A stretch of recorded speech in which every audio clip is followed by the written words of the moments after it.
जुगुतिया जुगुतिया जुगुतिया हे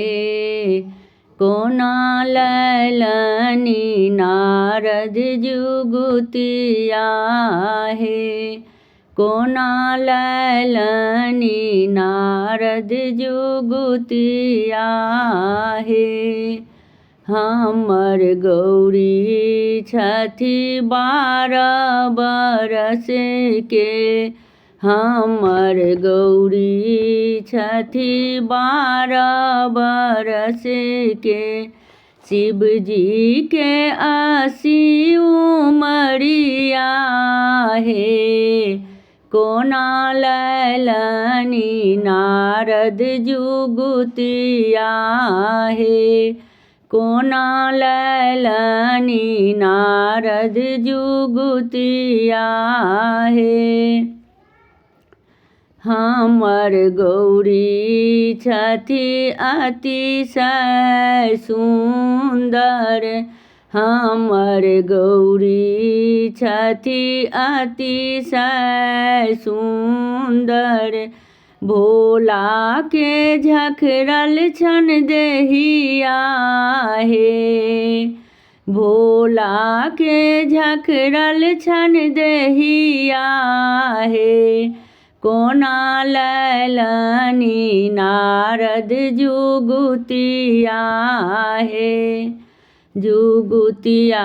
जुगुतिया जुगुतिया हे कोना लैलनी नारद जुगुतिया हे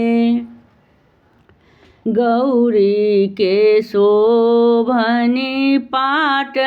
पाटांबर गौरी के शोभनी पाट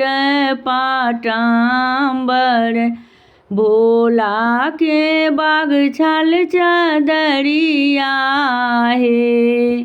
भोला के बागछाल चदरिया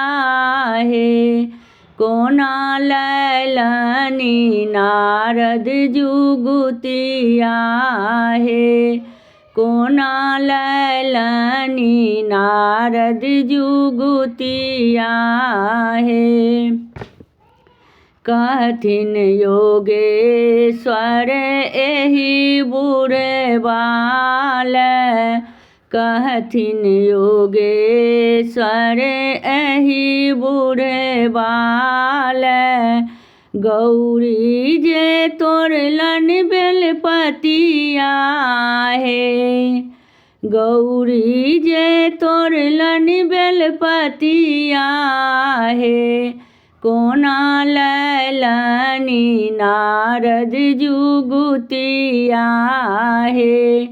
कोना लैलनी नारद जुगुतिया हे जुगुतिया जुगुतिया जुगुतिया हे कोना लैलनी नारद जुगुतिया हे कोना लैलनी नारद जुगुतिया हे हमर गीत नीक लागत तो चैनल के लाइक सब्सक्राइब शेयर कमेंट जरूर करो।